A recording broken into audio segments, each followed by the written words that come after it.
You are listening to the ReRACEables Podcast.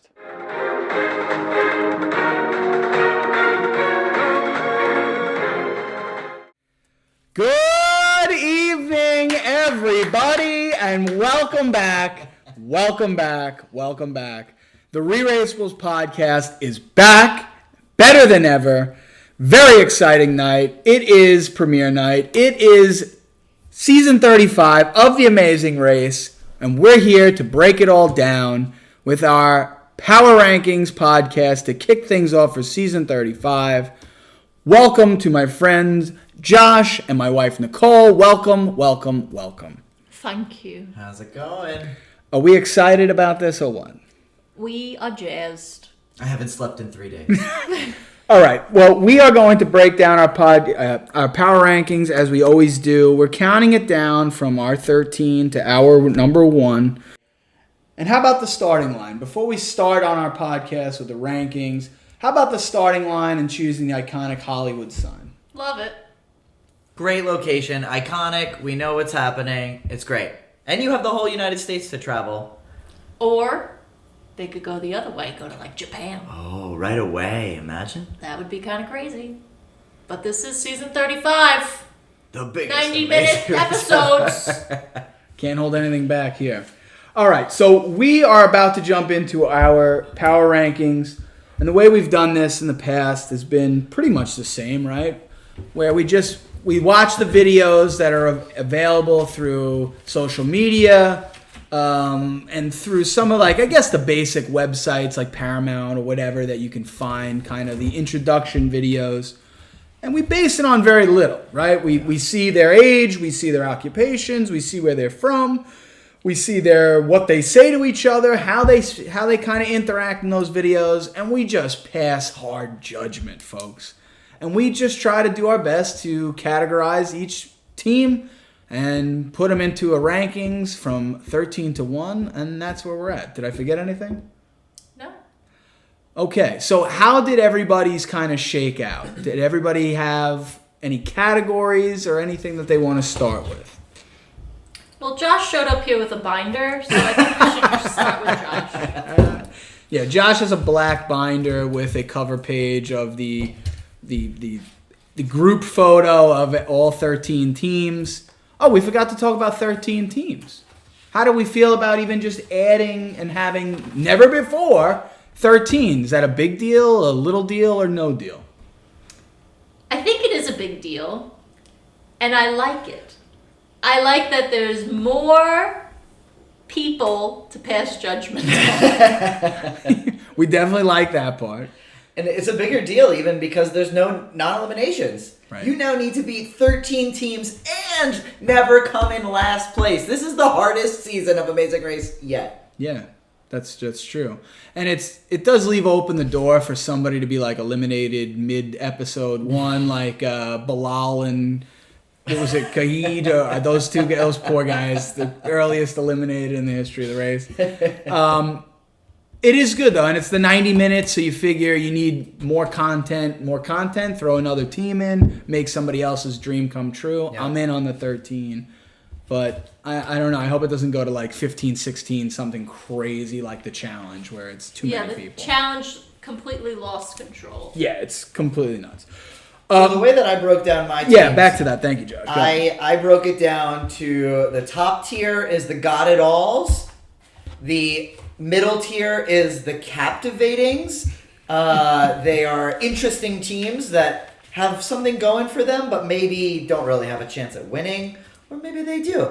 And the last group is the Bottoms, the teams that I would call them no-shotters, but I don't. Maybe we have 1 or 2 no-shotters this year, but it does feel like a pretty competitive year. Yeah, my categories typically are the contenders, favorites, contenders, sleepers, a couple episodes on the no chancers. I do have those rankings, but to match Josh's energy, I have the hours to lose, the so you're telling me there's a chance, just kind of the interesting people, and then the no way. Mm-hmm. Yeah. Yeah. Nicole? I just straight up rank Straight up ranks is what we're going to get to No then. fluff. No fluff. Just business. That's our salt and pepper. No fluff. Okay. So with all that being said, let's start at number 13. I think we're all going to have the same. That's my prediction. I don't think so. I think we will. Okay. Josh is busting at the seams. Go ahead, Josh. Kick us off. Well, if anybody knows me, we know. I take it back. We don't have the same. Because now I know who's your bottoms. That there is one city in America that I am not too fond of. And even It's more well so documented. than two people being from there, they are proud to be from there. And so I drew a giant red flag over their names. Philadelphia as a giant con. This is Milena and Andrea. They are my number 13 team. I love their energy. I love that they're in good spirits, but I don't really think that they're more than that. I mean, in the why should we win category, the question they answered it because we should, and that was it. I don't even know if they're confident in themselves. They said that people will underestimate them, and yet then they said I'm not a racer, and then they started to bicker a little bit. You've never seen me run. And I just didn't see that as a good cohesive team to take it very far. Plus, not ever seeing them run makes me think that they are probably not fit. And again, the overarching thing is that they are from the city of Philadelphia. Nicole, number 13. 13. I had Steve and Anna, which I think Josh predicted that I would, right? Yes. Yeah. So, right off the bat, the southern accents, they just do not seem very intelligent. There's little skills evident that would be useful on this race. Mm-hmm. The whole story of the tattoo removal, I don't know if you saw that video. The question was like, have you ever gotten a tattoo that you regret? The girl told a story that she got a tattoo. It said one thing, the dad couldn't even read it. It just screamed, this is not a solid team. And they also said they were slow and steady. Yes. That is not the strategy for Amazing Race, my friends. At number 13, I went back and forth with a couple different teams in that bottom category. Yeah. Because I think it was I think we're going to have a lot of Yeah. the same teams probably in this 9, 10, 11 to 13 range. But I had Elizabeth and Ileana, the mother-daughter from Tampa, Florida. I appreciate that Elizabeth's a great mom. I appreciate that they have this budding relationship, and I appreciate the hustle that Ileana's got her own business. I appreciate that, they have this glamorous look about them. But I have some concerns. Number one, there wasn't much of a social media presence. And I know that's a weird kind of angle, but Mom was one of those you had to request to follow her. Oh. On top of it, Mom's 52. Yes. Age is always a concern. They talked about butting heads a lot. Mm-hmm. They talked about a learning curve. She mentioned having a birthday party with some remnants of an Amazing Race in it. It just sounded I didn't buy it. And I'm just not sure if Ileana, what she's all about. On her Instagram, it's all just is she an influencer wanting to be a model, Instagram model? I don't see Amazing Race competitors, great relationship you're going to see with some of the top teams. So I threw, with all that considered, Elizabeth and Ileana in the number 13 slot for my power rankings. I'll jump back in here for number 12. I had also had Steve and Anna down low there. The father-daughter Texas Heat. Steve, he's 54. He seems like the all-American guy. He seems like he's probably the man around the house and like Anna's number one guy ever. But I don't know how that applies to The Amazing Race outside of like changing the tire, which could be maybe the thing that he does in one episode that keeps them alive. That skill may serve them. I don't see how he brings that kind of value. Anna, speech pathologist, private flight attendant, influencer. She's got 50,000 followers. So that was kind of like why is she on the show? She seems like an interesting person. Totally opposite of her dad, and that's probably the dynamic. But again, as far as like the Southern hospitality rope-a-dope, I just don't see it. Mm-hmm. And the slow and steady, actually, folks, doesn't win the race. No. So number 12, Steve and Anna. I agree. I also have a Steve and Annalie as the number 12. I was intrigued a little bit about like family ties in the South and how they're very close to their family. They said that they know what makes each other tick. But the things that kind of got me was that they haven't lived together for 10 years. So how do you know this person? Not to mention the 25-year age gap that you were just mentioning. I agree with all of what you said. I just want to add that she played volleyball in college. So maybe she is fit and maybe she will take on that role, but I do see Steve's age and lack of fitness as a big hindrance. Nicole, number 12.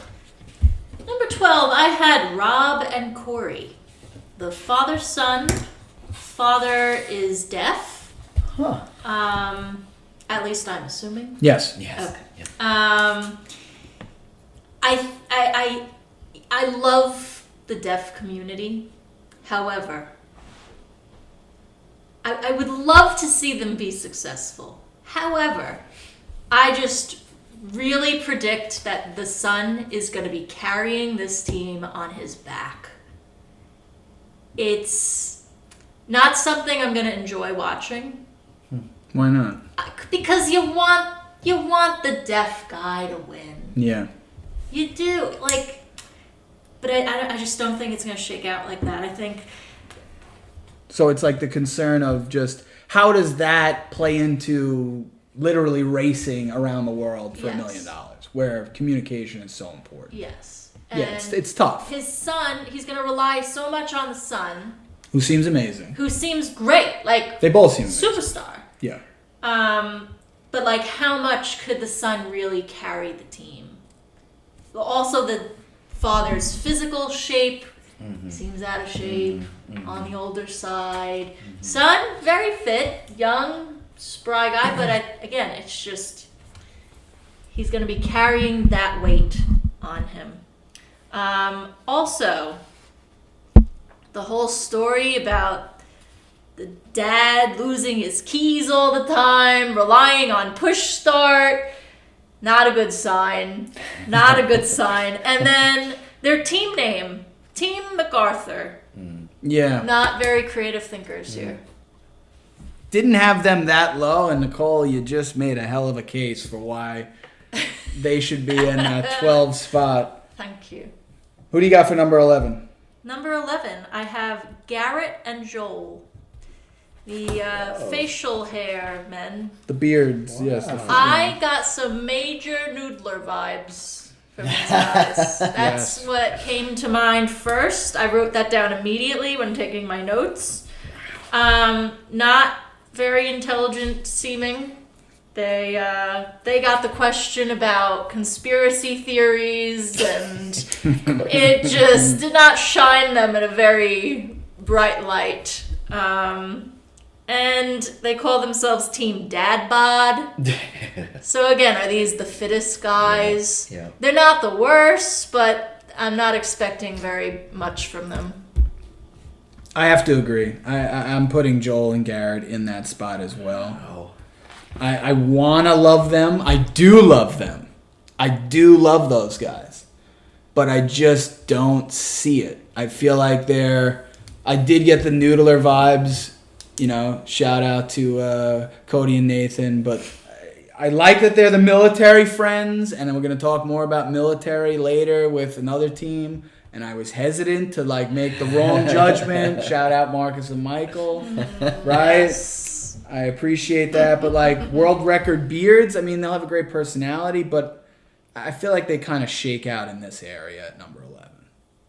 Josh, number 11. I have Elizabeth and Ileana for a lot of the reasons that Nicole said earlier. Tom said. Tom said earlier. Sorry. I put them a little higher just because they are super fans of the show. And the daughter, she said that she's seen every single episode of every single season. And that, I haven't even done that. And I feel like that is a feat and a half. That means that they're hopefully not going to make those small mistakes. They will get to a certain point, but I do think that they'll be hindered in a certain in an 11 stance. All right, Josh, take us to your number 10. So this is finishing out my bottoms. Okay. Finishing out my bottoms, I have Alexandra and Sheridan. Wow. I know, the brother and sister from Chicago, Illinois. They share an apartment together. They are brother and sister. They live in a big city. I think that they're clever. They communicate with each other. They grew up watching the show, even though they are maybe only looking for yellow and red flags. I think that they are just so dorky that I think that their communication, they just don't quite have strong communication sensibilities. I think that they are kind of fit, but I don't know if they're actually fitter than other teams. They tend to chat a lot, which was mentioned, and I worry about their seriousness. I just think that they're kind of for me, a no contention team. Wow. That is a sizzling hot take. Nicole, number 10. My number 10, I had Robin and Chelsea. The childhood BFFs. Wow. We're starting to go different here, folks. Yeah, so I just felt like they were kind of sloppy looking. And I think they're going to run a sloppy race. They're not very fit. They're kind of on the older side. They're Team Cougars, but young at heart. Does that make a good competitive team? No. Also, there was a story about a history of crashing a car. Nice. That won't fare well in the race.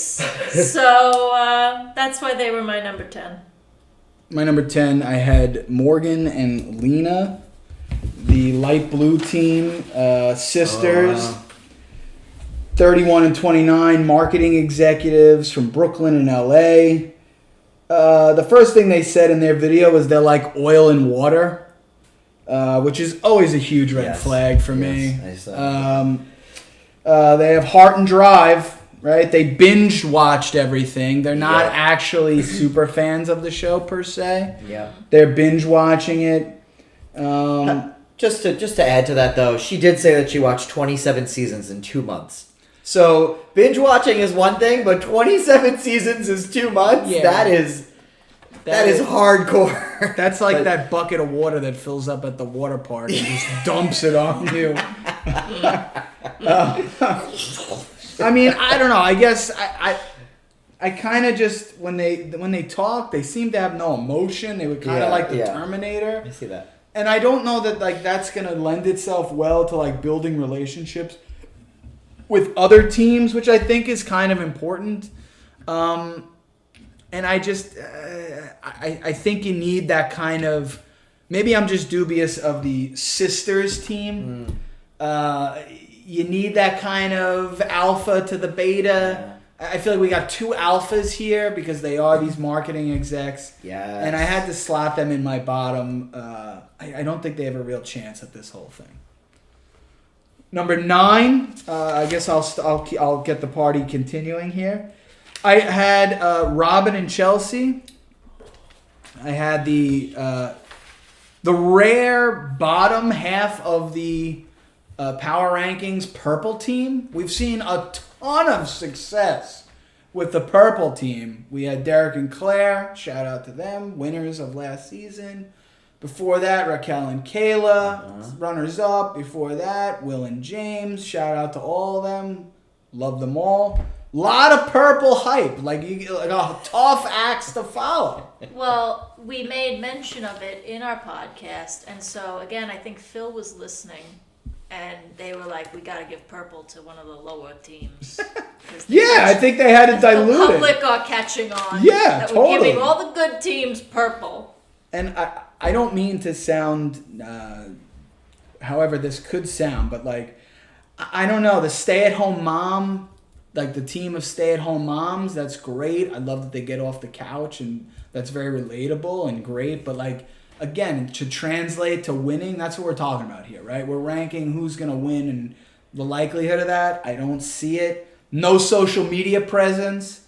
You had to request both of them. It was kind of, I got no response, you know. Oh, but actually, sounds a little bitter. No. You know, like and subscribe, like, follow, and subscribe, everybody. I think actually Chelsea did, so shout out Chelsea.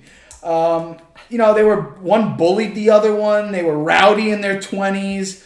It's too much for them being here. That was their words, not mine. And good for Robin that she lost 185 pounds at one point. I didn't watch that video. Yeah, okay. but you sniffed it out. But it was... I don't see it. Josh. Number 9, who do you got? Number 9, I got Robin Corey. That is the deaf father and son. Corey was, as you were saying, carrying the team, and I think that's actually going to happen. But Corey, to me, feels really, really strong. He said things that he lived out of a backpack for a month 3 separate times. He played cross country in high school.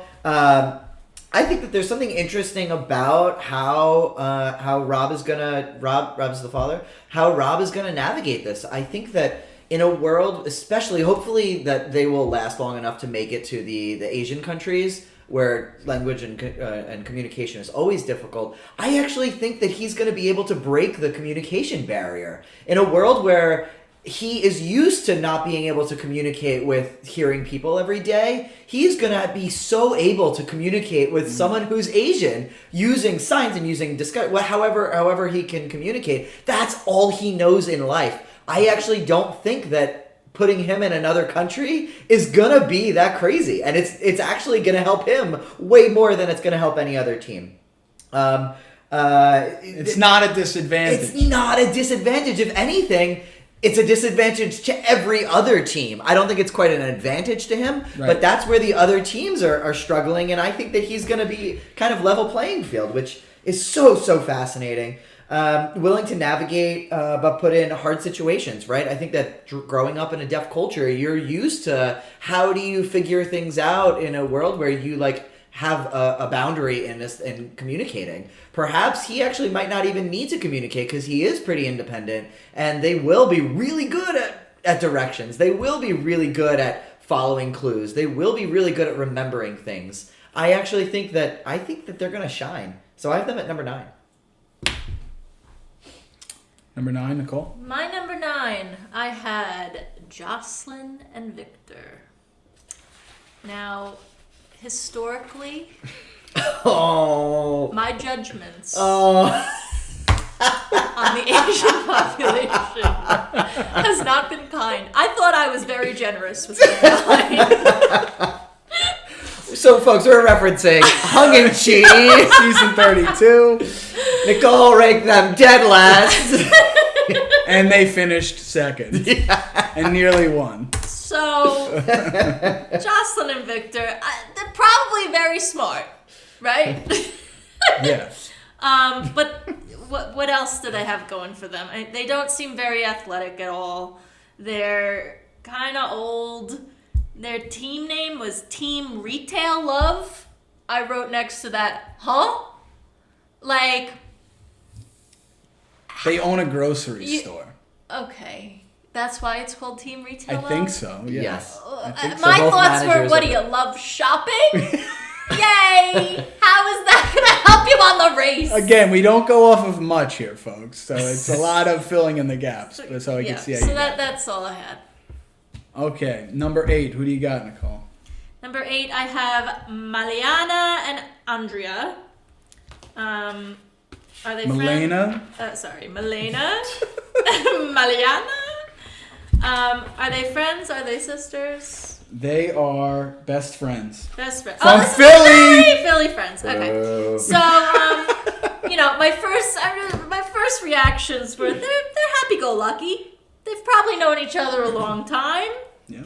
They're from Philly. They seem like they're gonna be okay. Like they're gonna be scrappy. That's what I want to say. They're gonna be scrappy. Other than that, no real skills are evident here. It's what it is. Okay, so I have them also as my number 8 team, Malena and Andrea. I do like their spirit. I love that Andrea is a super fan. I do like their vibrant big personalities. I'm definitely like rooting for that always kind of in the race. I like that they're confident. I like that they seem to have a great relationship with each other. But I don't really see them in it for the long haul per se. And I think, again, like I could have had, this is now where we've gotten to number 8. 8 down to 13. I tell me if you guys are on that wavelength. It could have been, you could have shifted a lot of it up and down. Yeah. You know. It's always the case with the middle. Yeah, and I mean, I hope that Malena and Andrea are around for a while. They seem like a great hang, and somebody you'd want to go to Philly and like get a Philly cheesesteak with and hang out and just. Can I also just add they're chunky, dangly earrings, not practical for us. It's a concern. Yeah, so we'll see. I have them at Although number 8. we've seen people who love to accessorize do very well on the race. Oh, what was that girl's name? With the Mer fairies. Well, I was thinking of the goth couple. Oh, Kint and Vixen. Kint Yeah. and Vixen. Season 12. More of that coming in the... Tune back in. Stay tuned for that, folks. All right. Josh, number 8. My number 8, this is, remember, I had the bottoms, and now we are in the captivating group. So my last captivating was Rob and Corey. I think that they're probably at the bottom of the captivating group. And next, I actually have Joel and Garrett. I think that they are really fun to watch, and I think that they'll stick around for a little while.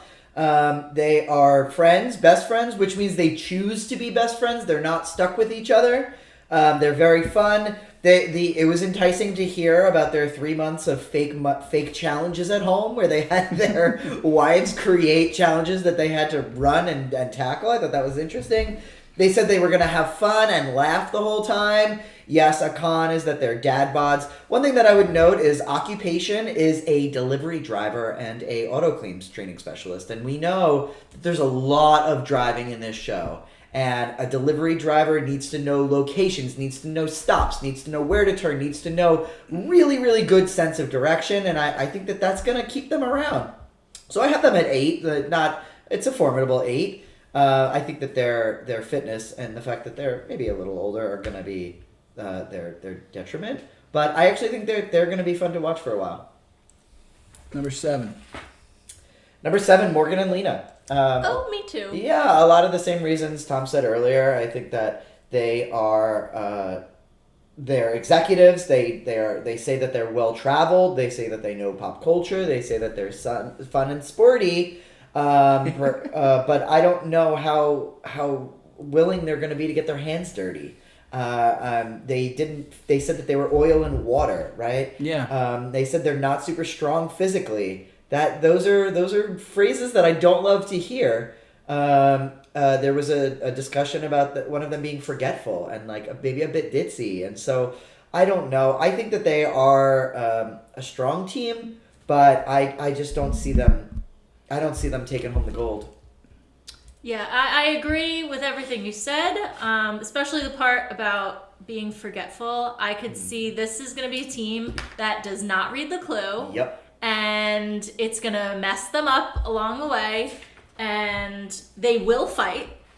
Yep. That's for certain. Yep. They They said it. Yeah. So if you're saying that in the opening little mini interview, then it's happening. So I don't see them winning for sure, but I feel like they're capable enough to make it about halfway.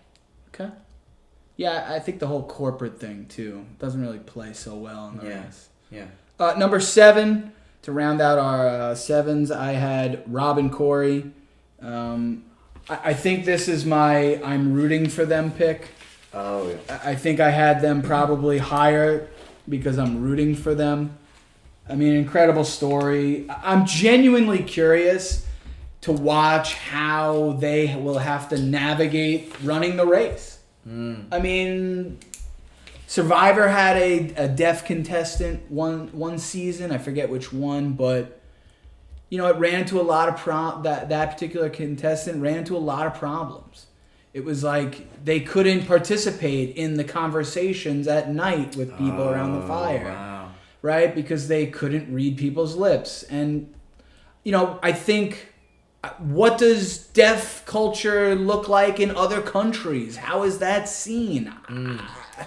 That's Also, I don't how know. will the show navigate this in terms of challenges? That was my next. Will there be accommodations made, or will it just be, this is what the challenge is, and you have to choose which person is going to do it? And I think we'll get an answer to that, which also makes it interesting that they're going to know each other's strengths and weaknesses and what they can do and what they can't do. And maybe I put a little too much on that. Maybe I'm just rooting for them. But the red team, Rob and Corey, the father, son, if they're in it and to the finish line, we may see Corey, the son, be the true MVP of this whole season. I think he has that kind of potential. Number 6, this is getting into my, I would say, sleeper category. For number 6, I have Liam and Jeremy. Wow.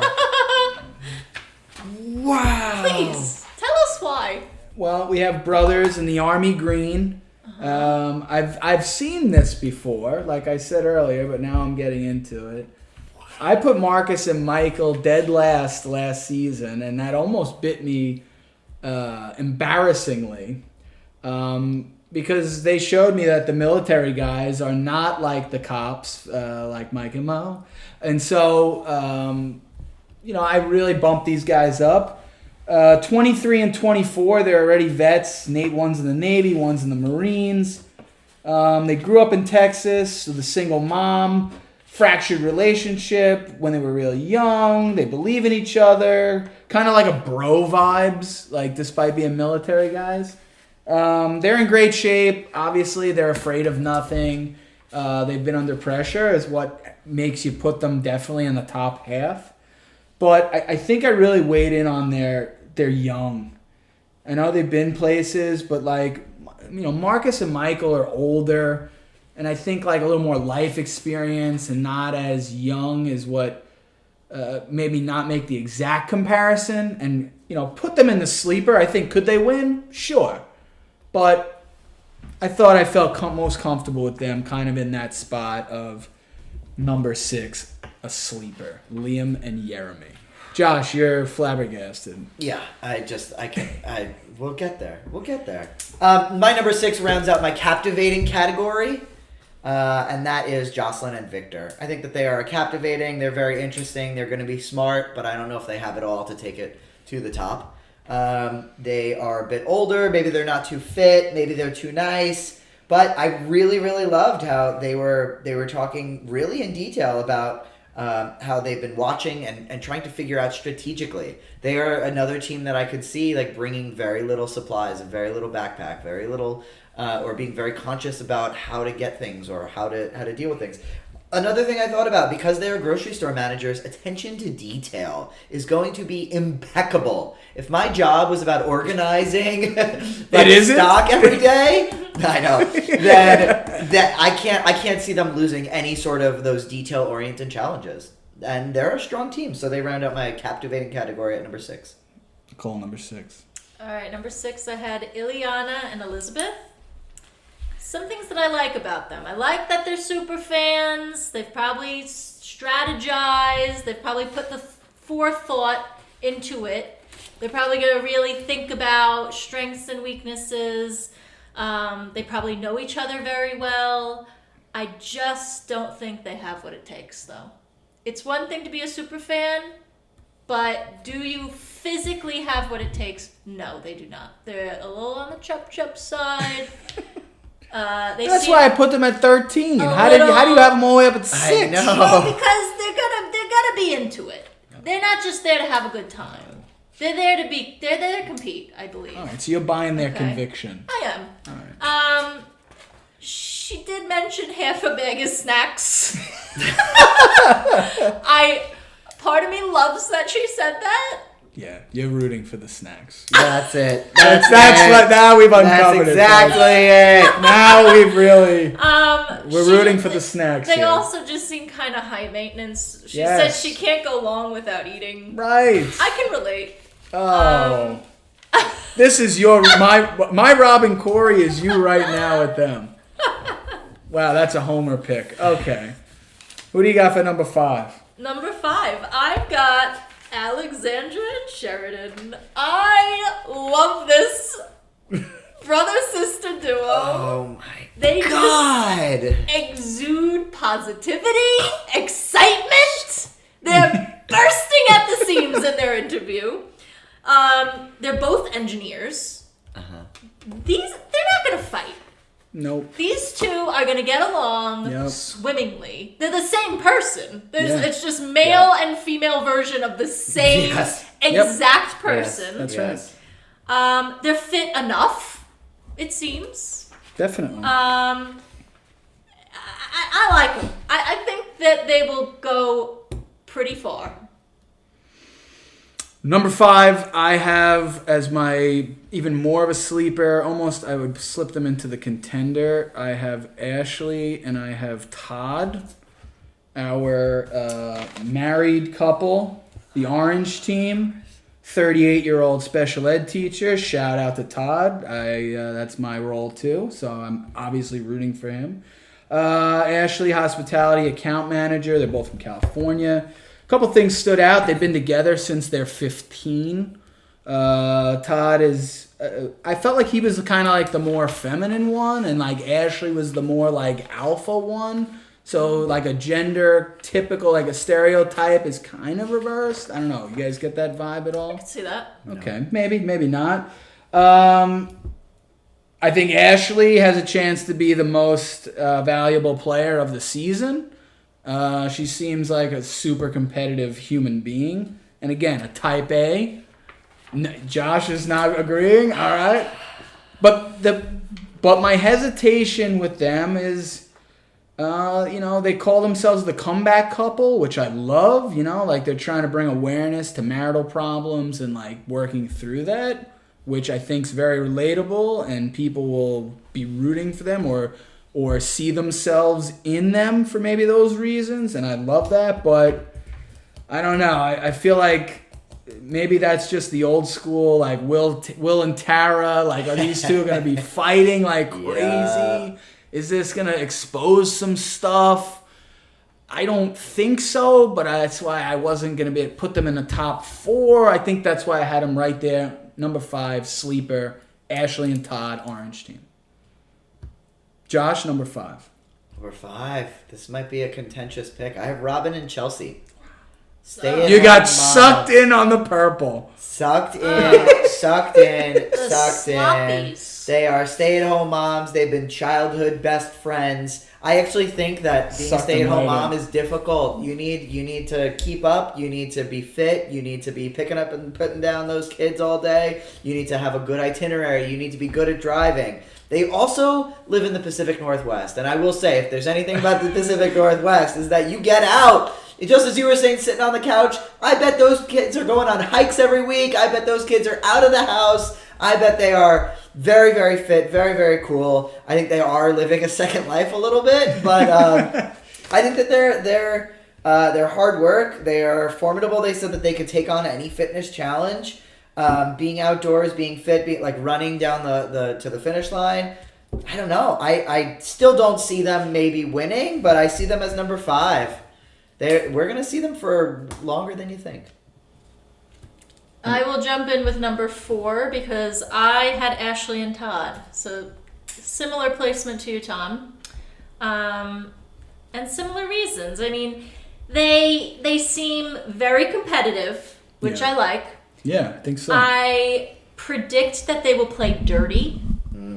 They just seem like that type definitely. that They're not afraid. No, like if they could U-turn someone, they're jumping on it. Well, that's why I think Ashley's jumping on it. Todd is like the voice of reason. Yeah, like, maybe I what can do we see that. do? How do we strat it? Yeah. He seems very prepared. The whole team comeback couple, I wrote down like they're probably an on-off relationship type. So that is really preventing me from thinking that they're going to be winners because they're probably going to be bickering, but they seem pretty athletic. I think they'll go far, but just not far enough. Number 4, I'm jumping into now my I think they've got it all and they could really win category. I don't really see much of a weakness with any of these teams, in my opinion. Number 4, I have Greg and John, the brothers from New York and Mountain View, California. No, I just can't wait to see your top. They're in shape. They're well-traveled. They have a great family. They like puzzles. They're brothers that get each other. They travel together. They're young. They're intelligent. They're well-rounded. They're educated. They're confident. They have no weakness. They could easily win this. If you run 1,000 times, I could have easily put them number 1. I slotted them at number 4 because I just feel like 25, 27, maybe that doesn't matter. Maybe that's not a reason. I couldn't really find a reason to knock these guys. They have no weakness, but, I mean, neither did Marcus and Michael, and it took one thing. It takes one thing to knock these teams out. Yeah. And I feel like these guys could be, it's just this simple mistake is what's going to get them. Something like that. Because they're ironclad, as the other top teams, I think, are. Josh, number 4. Number 4 is Joe and Ian.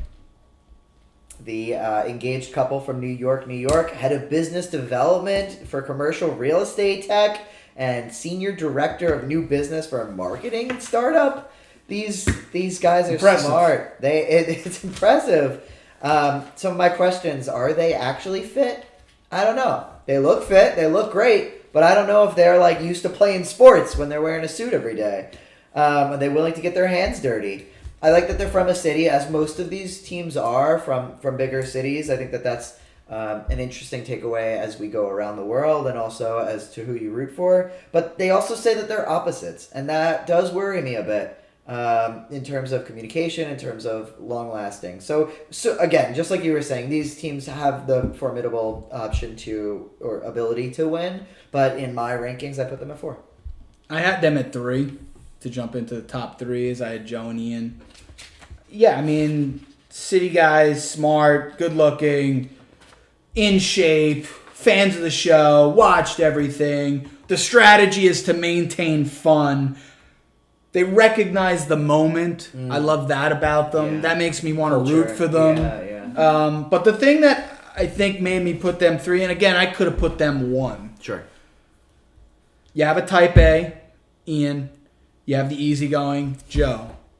There's an easy kind of fall in line place there that they complement each other well. And I think that that's something that's really helpful on the race. So I put them up in 3. I mean, they have Kind of like Greg and Ted John. Kim. Yeah, I got a lot. Dynamic. Yep, exactly. Yep. Or even that's a perfect example. I just, Thank you. again, no real weakness I don't see with these guys. Joe and Ian, number 3. At my number 3, I had George and John. Greg and John. Sorry, Greg and John. I think that they're not the most athletic looking, but athletic enough. They can hold their own. They're young. good communication, so it seems. Team Cat Dads, I think they're going to be successful. I like them. Positive attitudes. But do they have ultimately what it takes to win? No, they don't. Wow. But they're going to be successful. Josh, number 3. Number 3, Ashley and Todd. I think that they are a strong team. Teacher, he works in hospitality. She understands, and they talk, and they take care of each other. You know, I think that there's something about that. I had the complete opposite opinion of you all. I actually thought that he was hyper masculine and that he was a little controlling, and she was a little, I'm going to say like submissive in some ways. He would say like, we're a powerful team because of this, and she would say, yeah, I agree. And there was a couple times that she kind of felt a little bit passive. I also didn't like his a little bit controlling in a way. I see the claws. I see Ashley's got the claws. I see that too. Like ready to just come out. I did not see it. All right. So that's why. I still agree that they're a strong team. You know, Could you have put them 1? No. No. Okay, no, because so- I see that as their downfall, as they're like not quite being equals and balancing each other out, not in maybe a good way. But I think that they're going to be highly competitive, and they're both going to give up their own feelings for the winning. And that's what's going to get them far, but not far to win that last day. Number 2. All right, I had a hard time. I kept switching my 1 and 2, and just now on the couch earlier, I switched it again. A late switch, folks. A late switch. So Number 2. What I ended up with as my number 2, Liam and Jeremy. Are they Alaskan? Are they Native American? What are they? I don't know, but they are brothers, and I wrote down, the first thing I wrote down was machines. Yes. Okay? Yes. These specimen, they look like competitors. Yep. They were born to compete in whatever it is. Excellent hair. Wow. Excellent hair. Shout out Liam and Jeremy. I also believe that they will play with kindness. Yes. Yeah. They're not going to play dirty. These are the guys that you're going to want to align with. Like Michael and Marcus. Also, I like them.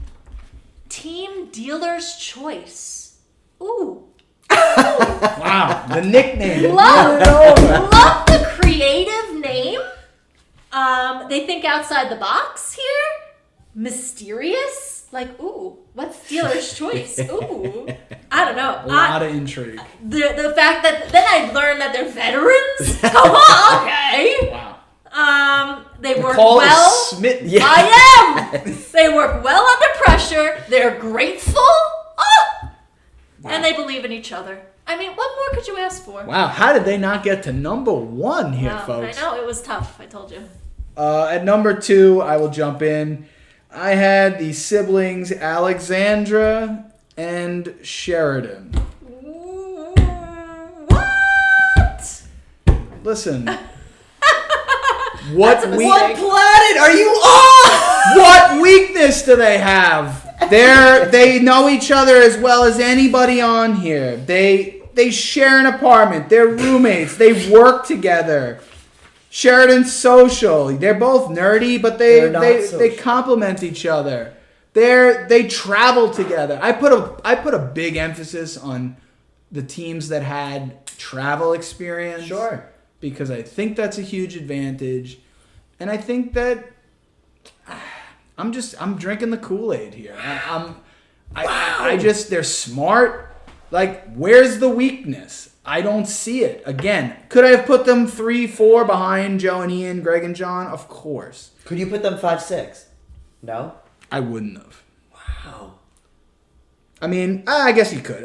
So I have them ranked 10. That's where I'm coming from. Yeah, I guess. Wow. No, I know. It's I don't know, when they just kind of jump off, I don't see the weakness. They're in shape. They're young, but they're not too young. Yeah. They know each other so well. They're gonna know each other's strengths, and I think also they'll have done the homework.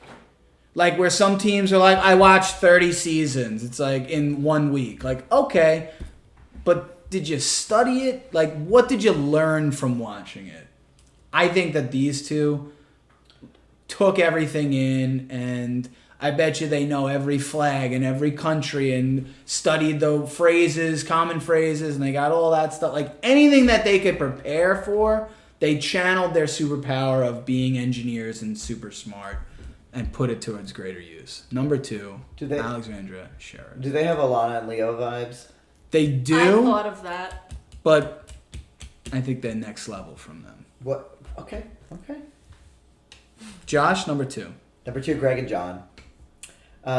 He called him Johnny, actually, so I don't know if we'll see that as a change throughout the season.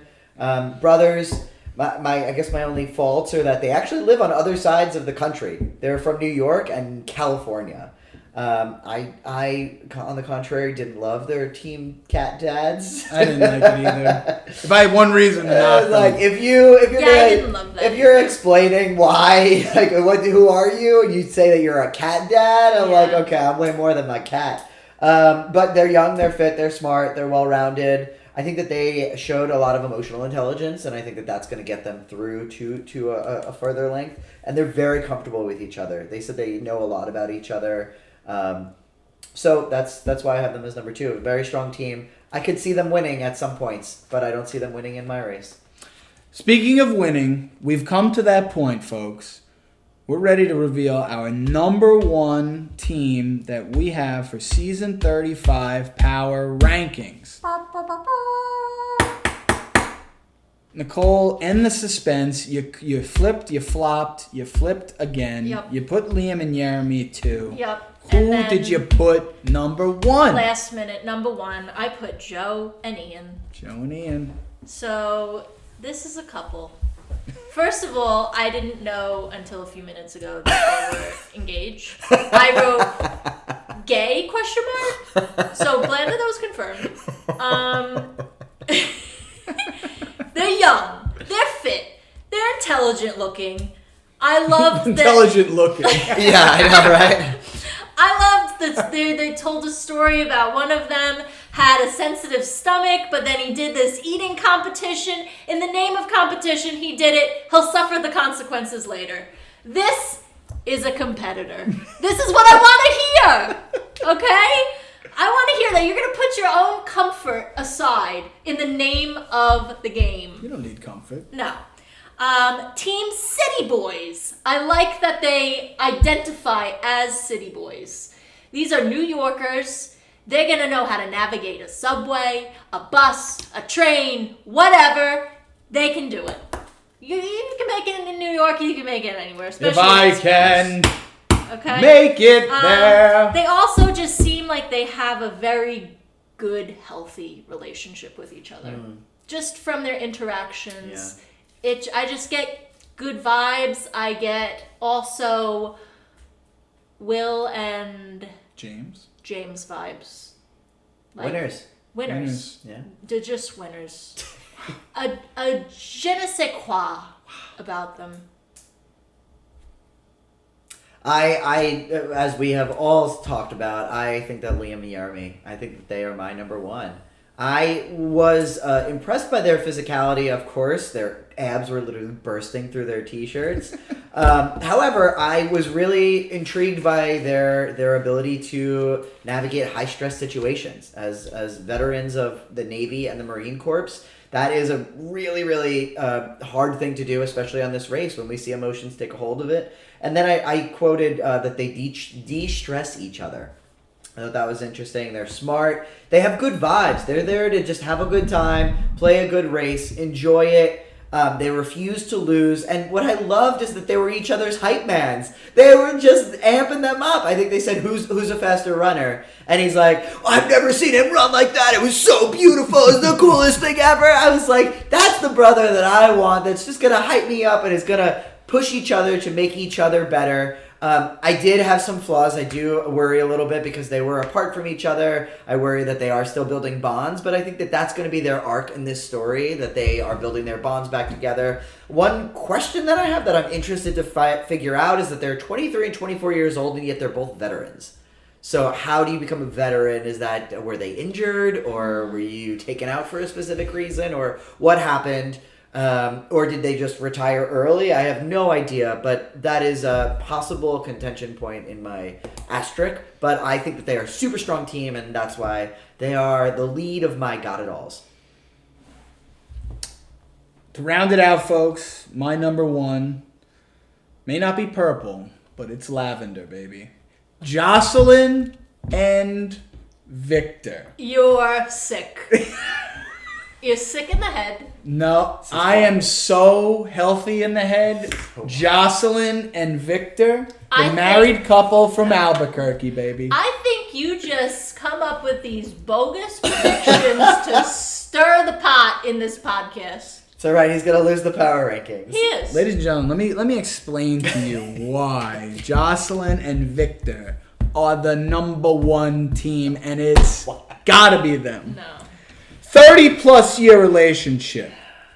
True super fans. Watched it from the inception. They did. Jocelyn thinks outside the box. My kind of person. One backpack. Preparation. One backpack. Shout out Hung and Chi. But was the one backpack half full of snacks? No. No. They complement each other. They too work together running their grocery store, which requires organization, structure, attention to detail, collaboration, sharing of everything. Victor, smart, calm, my kind of guy. Sounds like a winner. And also they're racing for their kids. They said it. That's a gigantic thing. This is bigger than anything. They watched the race together before they had kids, and then once they had kids, they watched the show with their kids. This is part of their life. They're proving something to their kids. They're proving something to themselves. Kim and Penn vibes again. Kim and Penn vibes. I don't see a weakness. I think they have all the tools. 49 years old. 49, big deal. That's a weakness. But they look fit as hell. And I really think they have it all, folks. Jocelyn and Victor, I'm putting my hand hearts out to them. Oh. Number one team, mark it down. Okay, so let's close out the podcast by crossing the finish line, our way to close out each podcast here on the ReRACEables. Josh, cross the finish line. I'm thinking about the prize money. $1 million in 2001 is not $1 million now. Let's inflate it. $1.75 million. We got to get to $2 million, Phil. $2 million Amazing Race, season 36. I think I'll cross the finish line this way. I thought our power rankings overall were going to be a lot more aligned. Yeah. I think that that assumption was dead wrong. We were kind of all over the place, which is okay. It seems like the biggest agreement was on Greg and John, Joe and Ian, Liam and Jeremy. And ultimately, I'm really excited to see how this season plays out. I think I'm most excited for the return of the airports. Yeah. It's a big deal. Yeah, it's huge. I want to see, current day, post-COVID. Yes. How are they navigating this situation now? Yeah. And how are people going to try to weasel ahead of each other? Can they use phones? Can they use technology? What is this going to look like? I'm excited to see. All right, folks. Be sure to follow along all season long with our power rankings as we update them each time a team is eliminated. As always, the person with the lowest amount of points, when we add up all the remaining teams that are ranked, is in first place. And I think we're going to have maybe some prizes. We'll talk about that maybe next time for our top one finisher or our top three, whoever has the lowest. Whoever ranked them best for the top three. So, yeah, stay tuned on that. Maybe there'll be some snacks. Ooh. All right. Thank you, Josh. Thank you, Nicole. Be sure to check us out on social media, Instagram. Follow us on there. And check us out on our YouTube channel at Tribal Council Blog. and tribalcouncilblog.com all season long.